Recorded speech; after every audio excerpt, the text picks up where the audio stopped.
Halo sahabat, selamat datang kembali di Soulmate. Bersama saya Gracia Evangeline. Saya berharap sahabat di rumah dalam keadaan sehat-sehat dan baik-baik saja. Nah, pada kali ini kami akan membahas satu topik mengenai LGBT. Kisah ini berangkat dari seorang wanita yang diperlakukan kasar oleh ayahnya sehingga dia memutuskan untuk meninggalkan rumah. Dalam pelariannya itu, ia hidup dalam lingkungan yang lesbian dan pada akhirnya ia memutuskan untuk menjadi seorang lesbian.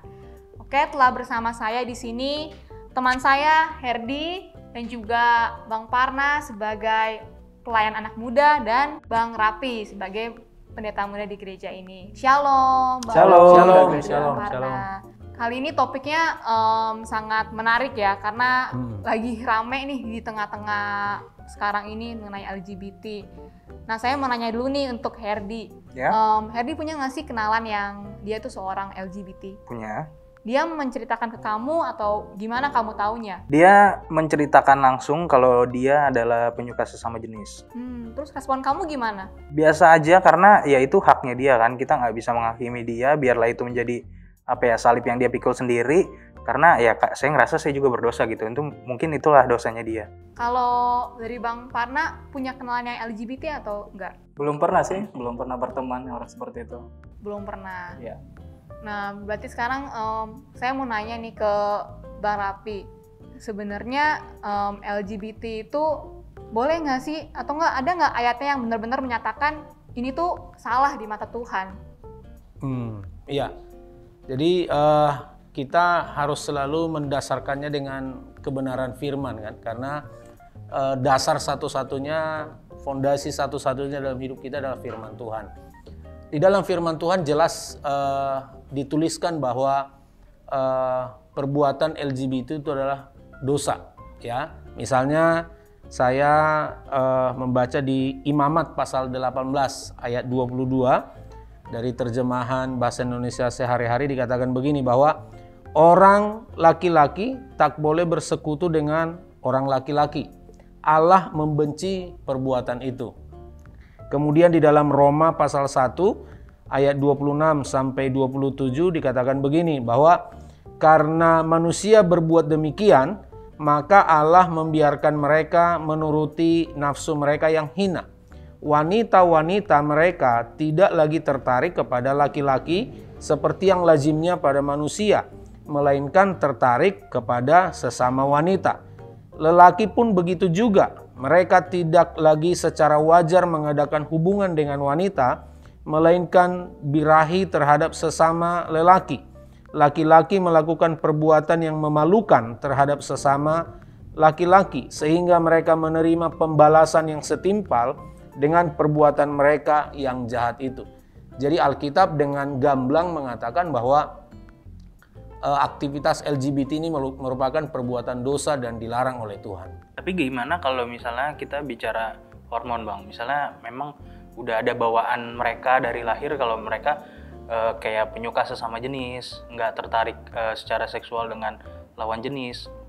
Cuma menambahkan Herdi juga, sekarang banyak, apalagi kalau saya pakai sosmed gitu ya, saya kan suka baca-baca kenapa orang mendukung gitu misalnya LGBT, karena katanya kita tuh nggak bisa memaksakan seseorang jatuh cinta dengan siapa, mau dengan sesama jenis kayak lawan jenis. Kalau emang dia udah cinta ya udah, kita nggak bisa paksain gitu, karena mungkin emang kecenderungan dia tanpa dia sadar dia emang sukanya sama sesama jenis. Nah, tanggapannya gimana tuh Bang dari firman Tuhan? Ya, jadi sangat jelas seperti dari ayat yang tadi ya, bahwa perbuatan LGBT ini merupakan dosa gitu ya. Memang kita nggak bisa memaksakan manusia ya, karena kan dalam diri manusia pasti ada kehendak bebas untuk melakukan apapun. Jangankan dosa LGBT ya, dosa-dosa yang lain juga kan manusia bebas melakukannya. Tetapi kita sebagai anak-anak Tuhan, kita harus melihat apa kata firman Tuhan. Kemudian menjawab pertanyaan Herdi tadi, bahwa saya pernah mengikuti sebuah seminar tentang LGBT. Pembicaranya itu adalah seorang dokter, tapi dia juga adalah seorang hamba Tuhan. Jadi dia melihat, menyelidiki LGBT ini dari kacamata dokter dan dari kacamata firman Tuhan. Ternyata hasil penyelidikannya adalah bahwa LGBT itu bukanlah kelainan hormon, tapi itu adalah pilihan masing-masing gitu. Jadi tidak ada orang yang dilahirkan dengan orientasi seksual yang salah gitu.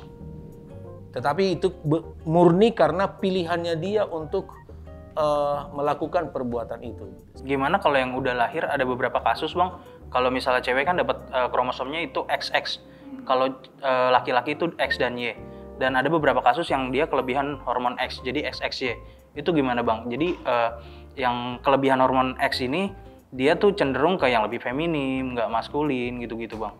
Ya, menurut pembicara tersebut ya bahwa itu tidak ada kaitannya dengan pilihan orientasi seksual sebenarnya. Memang dalam tubuhnya ada kelainan itu.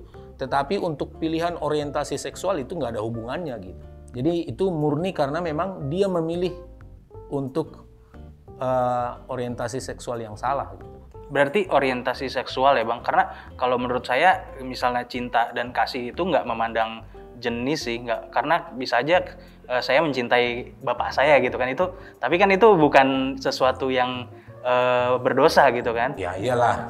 Karena ya itu, karena kalau menurut saya cinta tuh memandang jenis, tapi kalau misalnya udah ke arah seksual mungkin itu sebuah pilihan seperti yang dibilang Bang Rapi. Betul. Kalau Bang Parna sendiri, kalau kan Bang Parna emang belum pernah nih ngalamin seorang yang LGBT. Seandainya ada anak asuh atau anak rohani Bang Parna gitu ya, yang dia tiba-tiba mengaku kalau dia itu seorang LGBT, gimana tanggapan Bang Parna mengenai itu? Kalau tanggapan saya sih ya tentu ya menerima dia ya, karena dari diri dia sendiri sudah terbuka gitu. Ya kita, kalau saya sendiri ya welcome saja sama dia, menerima dia, bahkan ya membawa dia lah untuk lebih mengerti firman Tuhan, supaya dia bisa untuk pulih dari keadaan itu. Berarti kan mungkin tadi yang kita dengar banyak faktor yang menyebabkan orang LGBT ya, bisa dari Betul. lingkungan, bisa juga mungkin yang tadi Herdi bilang mungkin ya dari mungkin hormonnya atau gimana. Nah, kira-kira sebagai dari gereja itu gimana sih cara kita mencegah supaya anak muda sekarang terutama nggak terjerumus ke lingkungan seperti itu, atau mencegah mereka tuh nggak menyimpang gitu seksualnya. Mungkin dari orang tuanya bagaimana dan dari kita sebagai pelayan bagaimana gitu Bang.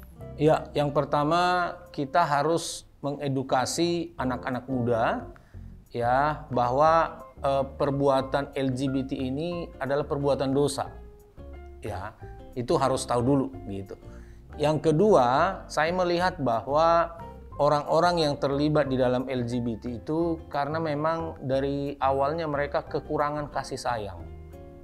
Nah, jadi dalam hal ini kita pun harus mengedukasi para orang tua supaya mereka betul-betul mengasihi anak-anak mereka di rumah. Ya, ketika mereka sudah penuh dengan kasih sayang di rumah, maka mereka tidak akan mencari kasih sayang yang palsu di luaran sana. Gitu. Atau kalau ada pun orang yang coba menggoda mereka di luar, karena mereka sudah penuh dengan kasih sayang di rumah, mereka kemungkinan besar tidak akan terpengaruh dengan pengaruh-pengaruh buruk yang ada di luar gitu sih. Kalau seandainya keluarga mereka baik-baik aja nih, nah tapi mungkin bisa juga dia punya pacar, disakitin sama pacarnya. Ada kan kejadian seperti itu. Akhirnya dia, mungkin dia seorang wanita misalnya, disakitin oleh pacarnya seorang laki-laki, dan akhirnya dia ya nggak mau lagi sama laki-laki karena banyak kejadian seperti itu. Padahal mungkin keluarga baik-baik aja gitu ke dia. Itu gimana Bang kayak gitu? Bukan hanya keluarga saja yang baik-baik saja, tetapi juga kita harus membackup anak ini dengan komunitas yang baik juga. Karena Alkitab berkata kan, kebiasaan yang baik akan dirusak oleh pergaulan yang buruk. Sebaik-baiknya keluarga, tapi kalau pergaulannya juga salah, ya apa yang baik yang diterima dia di rumah itu akan juga hancur di dalam pergaulan yang buruk. Nah, jadi harus ditambah dengan komunitas yang sehat, komunitas yang baik untuk dia bisa bertumbuh di sana gitu. Tapi kalau misalnya memang dia sudah terlanjur mengarah ke sana, itu kita sebagai keluarga cara menerima mereka gimana Bang? Karena setahu saya banyak orang yang mereka mengakui diri mereka LGBT dan mereka malah dapat kekerasan fisik dari teman-temannya, bahkan keluarganya sendiri dikucilkan, bahkan diusir dari rumahnya. Pak, kayak itu tindakan yang benar, Bang? Ya, itu tindakan yang kurang pas menurut saya ya. Karena apapun dosa orang kan kita harus terima, ya. Kita harus mengasihi orangnya, tetapi perbuatan dosanya kita harus benci, kan gitu kan. Dan kita harus ajar dia untuk betul-betul keluar dari kebiasaan berdosa itu, gitu sih. Oke Bang, jadi kalau kita lihat memang dari sisi firman Tuhan ya memang hal yang seperti itu sangat kekejian lah atau hal yang najis, bahkan ditentang lah. Tetapi ya kalau kita lihat ada di berbagai negara yang sudah meresmikan gitu, bahkan membebaskan mereka. Gereja-gereja juga mungkin udah ada yang memperbolehkan. Nah betul ya, mungkin di gereja juga diperbolehkan, bahkan diberkati sendiri gitu. Iya. Nah untuk mengatasi, jika nanti nih ya di pelayanan saya, hal apa sih yang harus diedukasi ke anak-anak muda supaya mereka memang mengerti betul bahwa perbuatan itu hal yang sangat dibenci Tuhan gitu. Ya, jadi memang sekali lagi bahwa dasar satu-satunya untuk kehidupan kita adalah firman Tuhan. Kalau kita lihat misalnya di luar negeri, bahkan gereja-gereja juga sudah terlibat di sana, itu karena memang mereka mengatasnamakan kebebasan hak manusia gitu, hak asasi manusia. Itu yang mereka junjung. Nah, kalau hak asasi manusia ini berlawanan dengan firman Tuhan, Itu gimana? ya itu kan ini yang jadi persoalan kan gitu. Nah, makanya saya katakan tadi bahwa firman Tuhanlah satu-satunya dasar dan fondasi hidup kita. Apapun itu yang berlawanan dengan firman Tuhan, kita harus kembali kepada Alkitab. Tapi balik lagi Bang, kalau itu kan sebuah pilihan ya Bang. Kalau misalnya ya kita semua nggak ada yang beneran hidup bener-bener tanpa dosa gitu. Betul. Kita masing-masing dari kita berdosa. Kalau misalnya itu sebagai dia ambil sebagai kehendak bebasnya dia untuk melakukan pilihan sebagai LGBT, biarlah itu menjadi apa ya salib yang dia pikul sendiri. Apakah kita bisa kayak merendahkan mereka, mengucilkan atau sampai perlu heboh gitu? Karena misalnya berbohong, nggak ada orang yang bahas berbohong sampai heboh kayak gini kan contohnya. Sama-sama dosa. Padahal sama-sama dosa, padahal nggak ada dosa kecil atau dosa besar. Betul. Itu gimana tuh Bang? Ya, karena memang kan LGBT ini kan masih tabu di negara kita ini, ya kan. Jadi tidak ada budaya atau agama apapun yang ada di Indonesia yang menyetujui dengan aktivitas LGBT. Itu sebabnya ini masih hal yang tabu.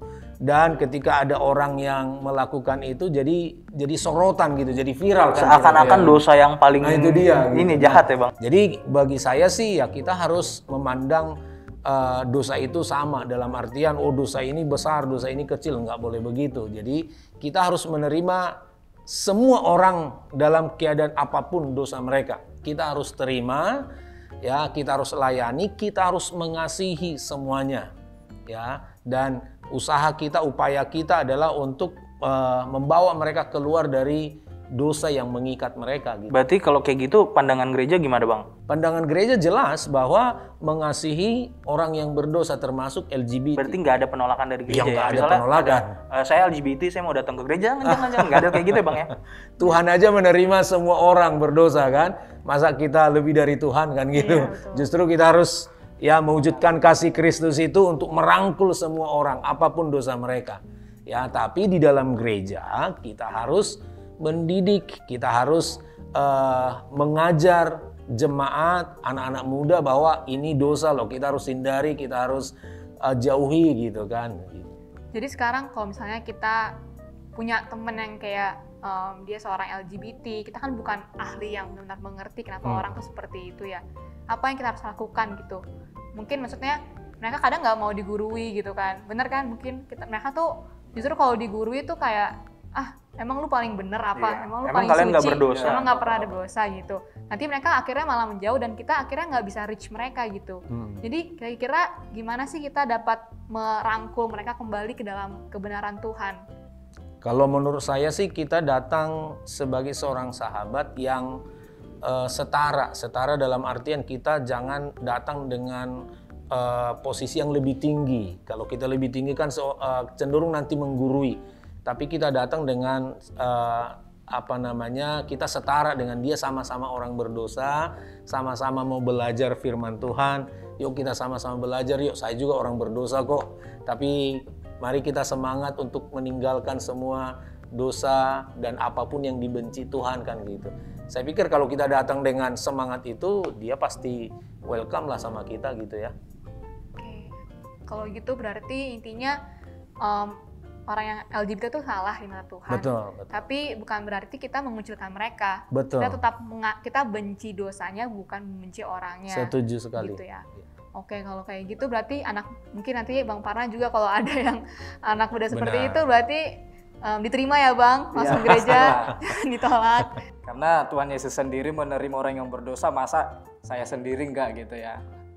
Kan di Alkitab itu suka kan ada beberapa kasus yang misalnya ada orang tertangkap basah melakukan kenajisan misalnya. Ya, orang-orang udah mau melempari dia dengan batu gitu kan, tapi Yesus tetap menerima dia, ya kan. Seberdosa apapun orang, Yesus itu tetap menerima. Ya, kita juga sebagai anak-anak Tuhan harus mengaplikasikan hal yang sama gitu. Kalau gitu sekarang kita mau berdoa Bang buat gadis tadi dan juga orang-orang di luar sana yang mungkin mereka juga memilih pilihan yang salah mungkin ya Bang. Nah, kita mau berdoa supaya mereka itu bisa dipulihkan dan kembali ke jalan yang sesuai dengan firman Tuhan. Oke, baik, mari kita berdoa. Bapa di surga, kami bersyukur buat perbincangan kami hari ini. Ada satu bagian firman Tuhan yang kami diskusikan bersama bahwa aktivitas LGBT merupakan dosa dan perbuatan yang salah di hadapan Tuhan. Itu sebabnya kami berdoa, tanamkanlah kebenaran ini bagi kami supaya kami betul-betul melihat bahwa firman-Mu lah satu-satunya dasar dan fondasi kehidupan kami. Kami berdoa buat anak-anak muda yang sekarang ini masih terlibat dengan LGBT. Tuhan jamah hati mereka, kuatkan mereka supaya mereka bisa dipulihkan dari perbuatan berdosa ini. Di dalam nama Tuhan Yesus Kristus, Tuhan, kami sungguh mengasihi mereka dan juga Tuhan sudah mati berkorban buat mereka juga. Itu sebabnya selamatkan mereka Tuhan, insafkan mereka bahwa perbuatan-perbuatan mereka yang mereka lakukan itu adalah perbuatan yang salah di hadapan-Mu. Biarlah mereka kembali datang kepada Tuhan, meninggalkan semua kesalahan dan dosa itu. Di dalam nama Tuhan Yesus Kristus kami bersyukur, kami berdoa. Haleluya, haleluya. Amin, amin, amin. Terima kasih sharingnya buat hari ini, dan sampai sini dulu sahabat mengenai LGBT. Kita belajar bahwa memang LGBT adalah salah di mata Tuhan, dan tetapi kita sebagai orang benar, kita tidak boleh mengucilkan mereka, tapi kita merangkul, mengasihi mereka supaya mereka kembali ke jalan sesuai dengan firman Tuhan. Nantikan lagi topik-topik berikutnya di Soulmate, dan jika saudara merasa terberkati, jangan lupa untuk di like, di komen, dan juga dibagikan kepada sama yang membutuhkan. Selamat malam, Tuhan Yesus memberkati.